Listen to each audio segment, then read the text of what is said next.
And I really have the pleasure to introduce our architects. They are amazing. They know law school buildings. As I've mentioned many times before, they've been instrumental in building the Marquette Law School building, the Georgetown Law School building, Duke Law School, Georgia State. And that's all within the past few, and now UH. And that's all within the past few years when many law schools are not building buildings. So we feel very privileged to have worked with them. They're very creative, they're very innovative, they're on top of their game, and we really appreciate their efforts with respect to this. And I want to turn it over, so it's Shepley Bulfinch, which is a national firm with a Houston office.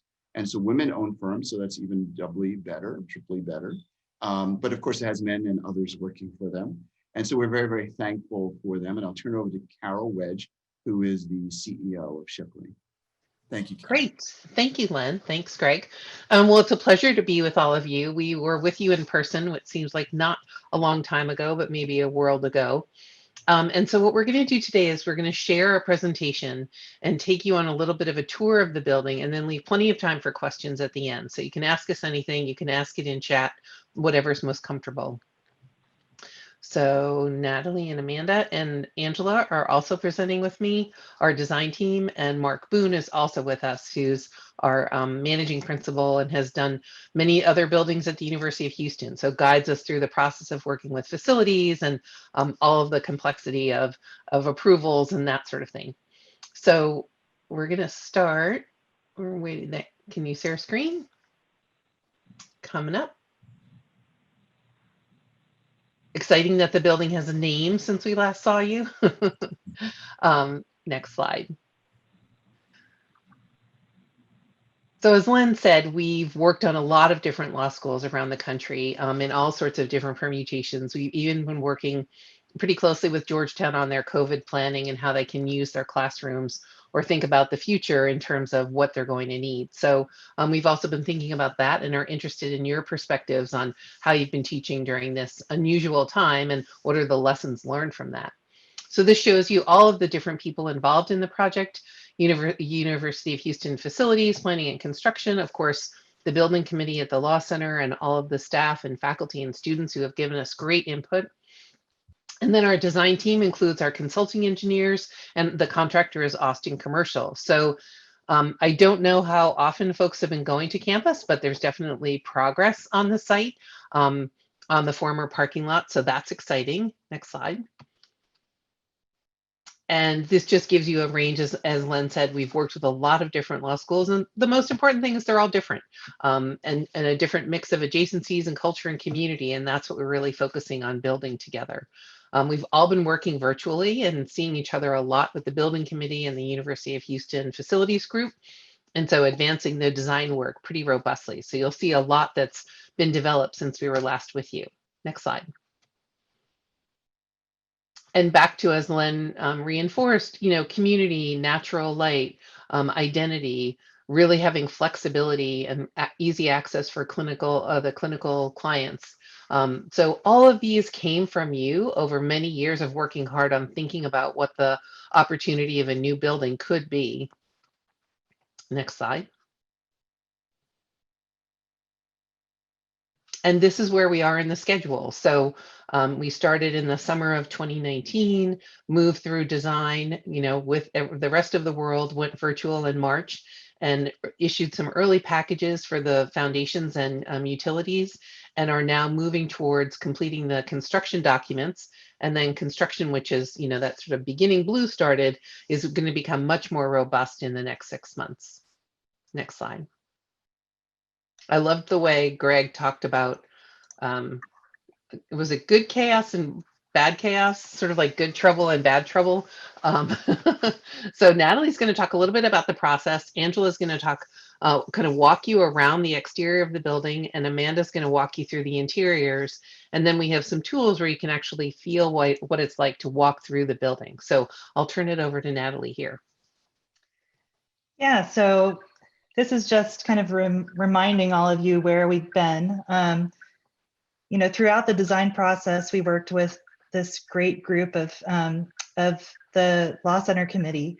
They gave us great critical knowledge and insight about how you know, about what was important for the Law Center in this new building. You can see here in the CHIPS exercise just how engaged they were in this exercise. And it helped us really understand the synergies and relationships between all of the spaces in the new building. We also did the Image Olympics on the next slide. And many of you participated in this exercise where you selected, images that resonated with you and images that did not resonate with you. And so here you see all of the images that were unanimously positive, which really speaks to themes like wood and connection to nature, warmth, biophilia, balance of color, and flexible spaces. So these images really helped the design team establish an interior design that resonates with the Law Center community. And Amanda is going to walk you through where this led us into our interior design later on in this presentation. So first, I'm going to show you where, just go review of the site. Here you see in red is where the construction zone is. I think if you go out there today, most of that is pretty much blocked off. And so you see that it's going to be sitting mostly on this existing parking lot between the existing Law Center and the university lofts. The next slide really shows how the building, we really worked with the university on understanding how the building fits within the UH master plan. And it really needs a really important, there's a really important connection between the building and the campus to the west and the campus to the south. And so that's why we placed the front door of the building on the west side of the building. So, future developments, there will be a more clear connection between this building and the rest of the campus. Also part of the development was creating a pedestrian path from our building to the garage 5. So part of the development will be doing a pedestrian path, a sidewalk with trees along the campus loop road to get you safely to the garage. The next slide shows how important it was for us to extend the urban forest of the campus onto the site. So using the native adaptive plants that University of Houston has established as their plant palette to create covered paths and covered outdoor spaces, gathering spaces, seating areas for people to gather, and really, with that critical connection to nature when you're outside. Additionally, there's a detention pond that's going to be created between the existing building and the new building that's going to serve as water collection during flood events. But when it's not filled with water, it's going to be accessible from the path, and it'll be an additional outdoor space that people can use. So with that, I'm going to hand it off to Angela, who's going to walk you around the building and show you how this all looks when you're walking around. Okay, so one of the things that we really think about when we start designing a building is we think about how it fits into its context, both into the physical context, but also sort of into the cultural context that exists on the site and in the community. And the imagery here that came to mind was that of a really big, strong tree, one that is rooted in the ground, that is rooted in the campus, that's rooted in the history of the Law Center, and at the same time is reaching out with this really arching canopy, just like the live oaks that you find around campus, that creates space and room for interaction and reaches to the sky. And in a lot of ways, that's exactly what we're hoping the building design is doing right now. And so what you're seeing on the screen here is a diagram of basically a base that the building sits on with sort of a bent bar above it that has these viewfinders in the ends. And the base is really sort of analogous with the roots and the trunk. And it'll be made of limestone, so a really solid Texas limestone base that is grounded and connected to the campus and will provide that campus experience for pedestrians. The upper bar is going to be metal clad, and it's going to have a texture almost a little bit like bark texture, and it'll have openings and transparency where you'll be able to get views to downtown Houston, and where you get views across the campus, and where there will be access to a roof terrace, and where there will be gathering spaces, just what you might imagine in the canopy of this big tree. So if we go to the next images, I'll show you what that might look like. So imagine that you've come out of the current law center and you're standing kind of right where Albertus is today. And you're seeing a walk ramping up a bit. And the reason we're doing that is because the building is actually being elevated. Its first floor is going to be higher than where the current law center is. And that's exactly to guard against flooding, as Natalie has mentioned. So there will be no more wet feet. What you can also see is big columns holding up that cantilever of that bar that I mentioned to you before up above. So it'll both provide shade and it'll also provide a little bit of a place underneath it where people can gather not only on the inside of the building, but also on the outside of the building. So we want this to be inviting, not only when you're in it, but also when you're close to it. And then finally, straight ahead, you can see there's a bit of an overhang and that in a piece of the building that's 2 stories tall, and that's where the front door is. So let's walk around a little bit more. Before we do that, Amanda, can you go back, please? That would be really awesome. Thank you. This is one of my favorite images because what I love about this is that the building can change from day to night. It has 2 personalities, and it has one where during the day, it's this object, you can see it as a building, as a destination. And at night, and you can see here as dusk is falling, you can start to see into the lobby. It's screened, so it's not just completely out there on a platter, but it becomes this really inviting beacon for those days, when those evenings, and even those really early mornings. So it becomes a real, a focus point for that site that'll really play a major role in that part of the campus. Okay, now we're ready to go to the next one.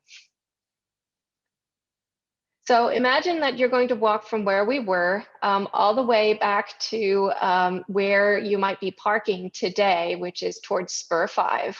And as you turn around and look back at the building, this is what you'll see. So there'll be another viewfinder, again, transparent. It'll have parts of the library on the upper floors. There'll be a roof terrace on the lower base of the building. And you can start to see how here again, it creates a place underneath it where columns support it. And there'll be a place that'll have a place for gathering. If we go to the next one.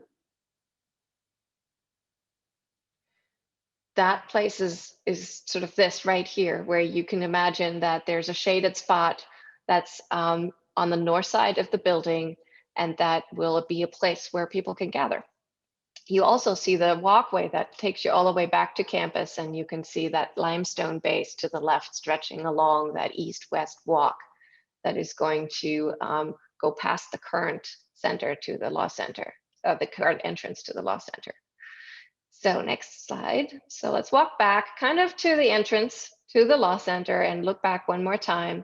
And here's what you'll see from the long view. So you can see that bent bar above with the transparencies and the openness. And you'll see some of the images on the inside for some of those areas that are very glassy and overlooking the roof terrace, where you will get those views back to downtown. And here you can see really the impact that lobby, when it's lit up from the inside, can have as a destination for those that are arriving at the building. And with that, I think Amanda's going to talk to you about the inside a little more. Great. So as we move to the interior of the building, the concept was really developed as another page in the story of the law school, and thinking about how the building, the architectural materiality, the foundation that was brought out in the programming in the Image Olympics, we're turning the page and becoming part of the interior experience. This diagram on the left was used after the development of the exterior building diagram that you saw about the idea of bringing the Law Grove in, through, and up the building, up through the building. And this path follows along our main communicating stairs. And we wanted to think about what materiality related to the building and to nature that we could bring into the building to make the building easily navigable, have great daylight and views. So we were looking at the inspiration of the limestone in the exterior, how we could use a terrazzo on the floor to connect to that path through the building, how wood might serve to ground the communicating stairs throughout as a waypoint, and the way that light, natural and artificial, can be used for orientation. So through that story, we developed this image here, which is how we develop the materials and finishes for the palette of the building. And some of the words that came to mind in our discovery process with the Law Center was developing a space that's refined, that encourages connection of both students and faculty, that the space wants to feel sophisticated, but speak to the history of the law school and of the profession, that we want to encourage movement to and through the building and also between the different groups within the building, looking back at nature-inspired textures and materiality to create light and dark, texture and shadow and warmth within the spaces. And then again, how the community of the law school building could be reinforced by the way that we were layering spaces together in the plans. So as we move inside the building, I'm going to go through a few rendered views that we developed for some of the recent presentations we had for both materials and donor conversations. A lot of the furniture and signage that you're seeing is still under development. As Carol had mentioned earlier, we're finishing up construction documents, so we'll return in the spring to talk a little bit further about the actual furniture for the building, and we'll work with UH's standards and development on art and signage. Just wanted to make sure I said that some of the stuff was still in process.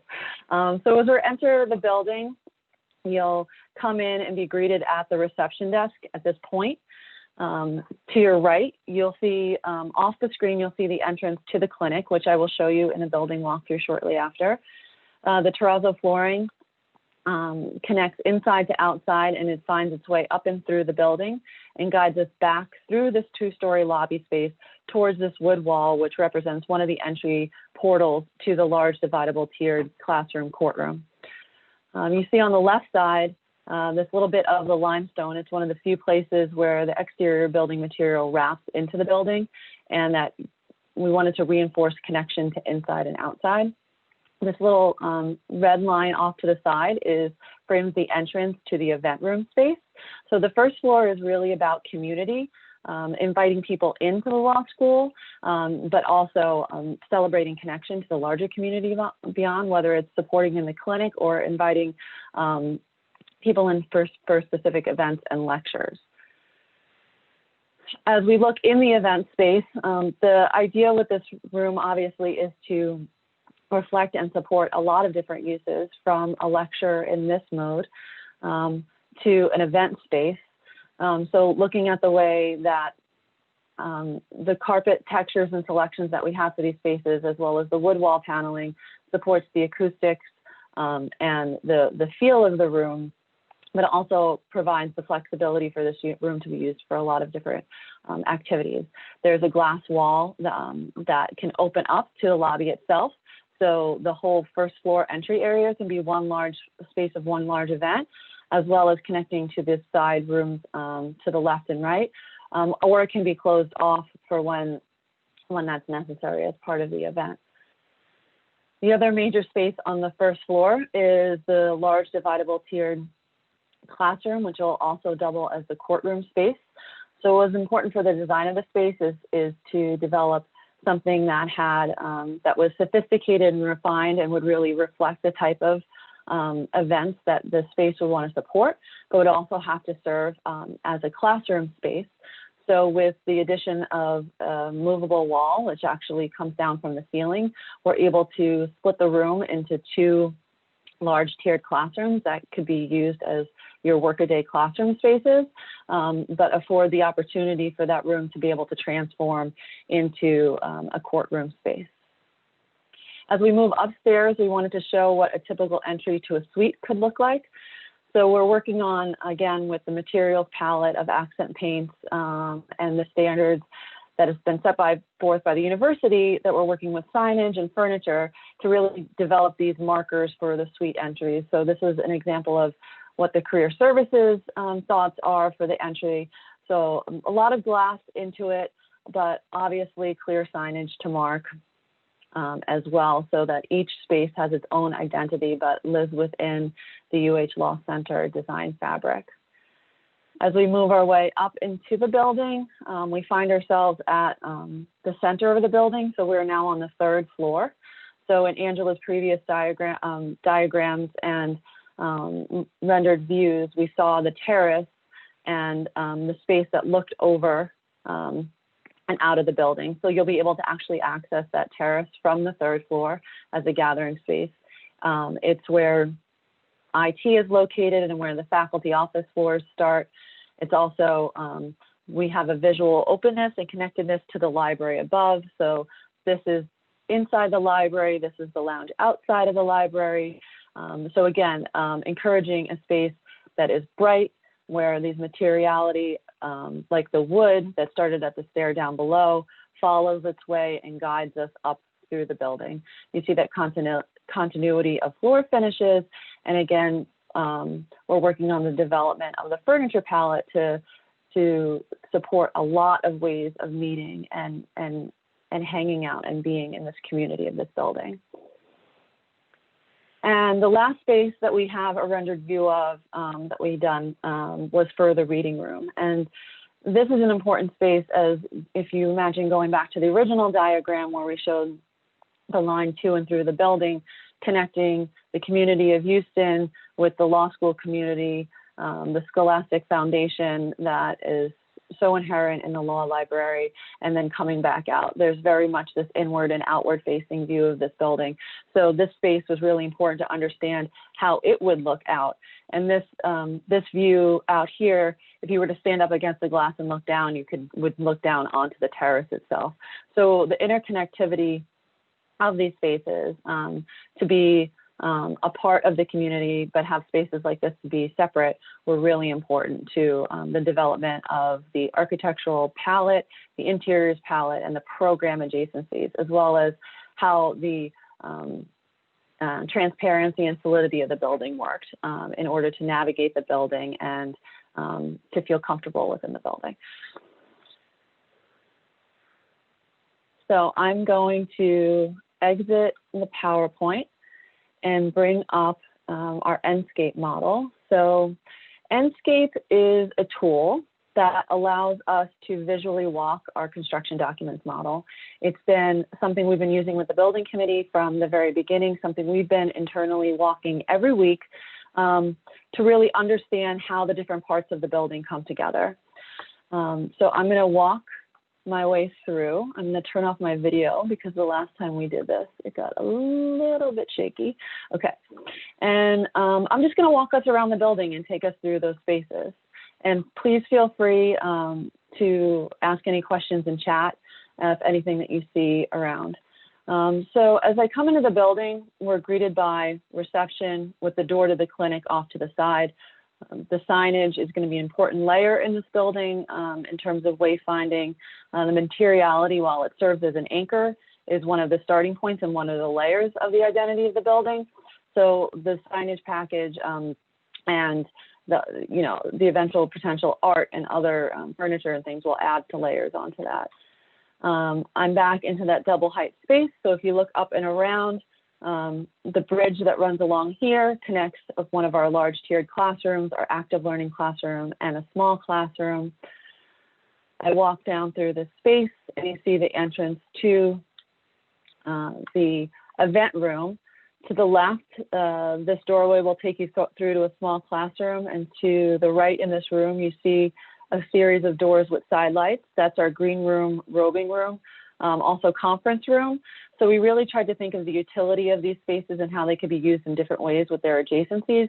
So you could imagine an event where the doors to both sides of these rooms were opened and you could have a pre-function and catering event as a part of it, or simultaneous breakout groups associated with it.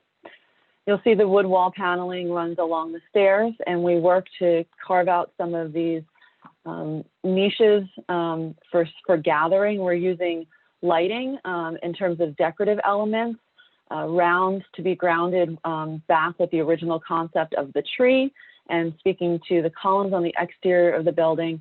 So the lighting and the red is really used as an orientation point for coming through and into the gathering spaces. You go through a vestibule, which was an important thing to add to this space for light and sound lock for when there were events taking place. And just to show you, you see this yellow, this is part of our AV consultants model, because we're working in this model collectively and collaboratively in live time. And it's helping us to plan where the best locations are for screens and presentations through the building. And you start to see some of the materiality take place and some of the furnishing thoughts as we're going through this room. I'm going to take us back out and take us upstairs. And I do not see the chat, so if there's anything coming up, please let me know. I'm going to take the imaginary elevator upstairs. There will be an elevator core that's part of the central wayfinding of the building as well, if you're not up for taking the 5 flights of stairs. So you land at that central space. Right here, you'll see another seating lounge area. So it's really important to create all these little pockets of places for students to gather before and after classes. The spaces in between academic buildings are spaces that we tend to try to think a lot about because otherwise students will just leave the building and go home. And the idea is that we want them to be here and really settle in and be in this building. We'll just take you back quickly to one of the spaces that I think is going to be one of the most loved spaces by students, is the area between career services and the advocacy suite entry. So behind me, you see the red entry and the peak into career services. And to this side, you see the entry to advocacy. And if we look up, this double height space is surrounded by some of the faculty offices, and it's getting borrowed light from these clear story windows. So it's a really dynamic internal student lounge space that can support a lot of different activities for the university. It's also surrounded by the advocacy lab skills classrooms. I'm going to go back out to the center space and take, again, our imaginary elevator up the floor, just to orient you a little bit in plan, since some of you have seen the plans through the different conversations that Greg Vetter has been leading in terms of programming. Most of the classrooms are on the 2nd floor. So again, a small classroom and active learning classroom, large tiered classrooms, and classrooms back behind this loop. To the edge here is admissions, and student lounge is behind. Amanda, while you're going up here, maybe there's a good point to ask the question that was in the chat. Is there anything being done to reduce, insofar as practical, the embodied energy content of the building and to increase the natural lighting of the interior spaces? Yes, so I can speak a little bit to the natural lighting in terms of this building is a targeted LEED building. And we've been working with our LEED consultants on understanding all of the materiality, lighting, and aspects that go into it. One of the things that you see as we walk around, the orientation of daylight and views, that's a really important tenet for most sustainable design practices in architecture and design, is to get the most light into the depths of the floor plate and to make it more accessible to the most amount of people. Natalie, would you want to talk a little bit about any of the embodied carbon or larger building systems materiality? Yeah, I mean, we've been working with our LEED consultant on tracking all of the materials that we've been using in order to meet the goals that we've established for our project, which are meeting the LEED Silver.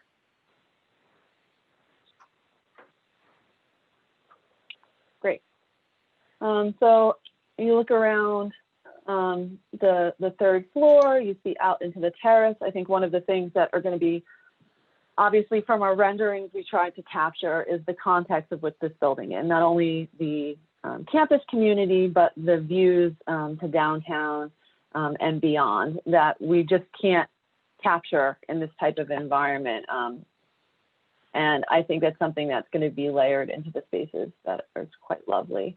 Behind me, and we'll go there after we go upstairs, is entrances into faculty and to business services.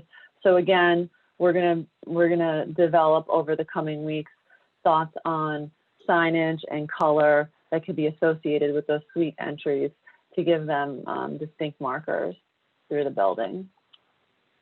As we go up to the 4th floor, you can see now the space that is the entrance to the UH Law Library. It was really important that it was transparent and felt like a larger part of the community, but also it was important that it was secure as well. So we have this glass wall system that's running around and separating the spaces, and where you can see below and above. So we'd imagine locating seating along here and within the library space as another place for students to congregate and hang out. On the 4th floor is the 2nd floor of the student faculty, and that's of the faculty suites. So that interconnectivity from floor to floor is definitely an important part of that program. And as we pop upstairs, we arrive at, and I just came up the elevator. So again, to reorient you, my elevators are to my left. The communicating stair has now moved from more in the front central of the building towards the back, and is bringing you up to the quiet floor of the law library. So this is going to be a display case section of some special collections, and I'm going to take you through into the reading room space to just end initially where we were thinking about for the reading room space.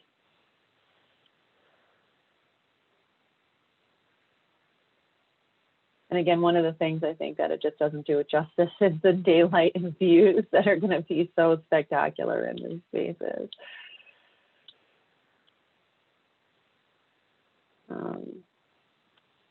And we discussed with the building committee that obviously an area of interest for all of you to walk is some of the faculty spaces.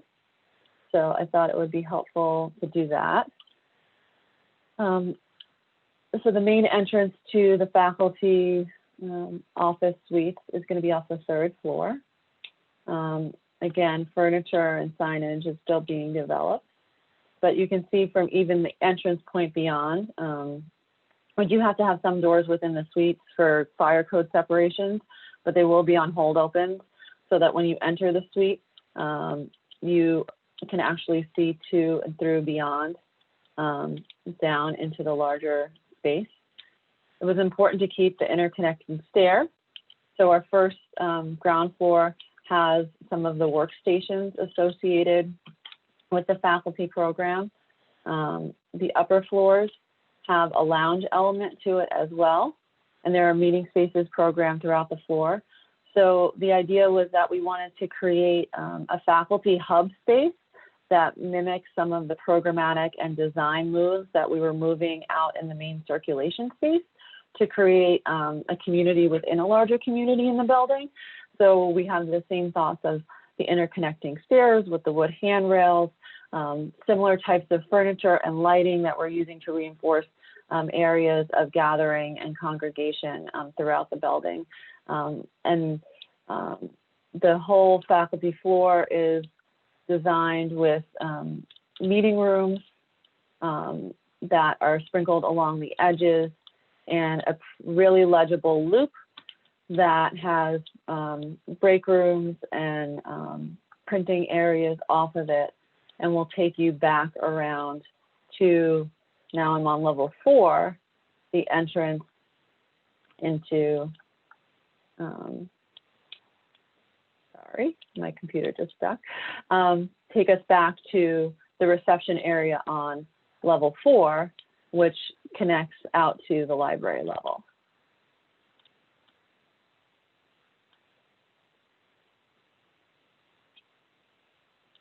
So I'm just going to take you in quickly a couple of the classrooms, and we'll start at the edge here at the small classroom.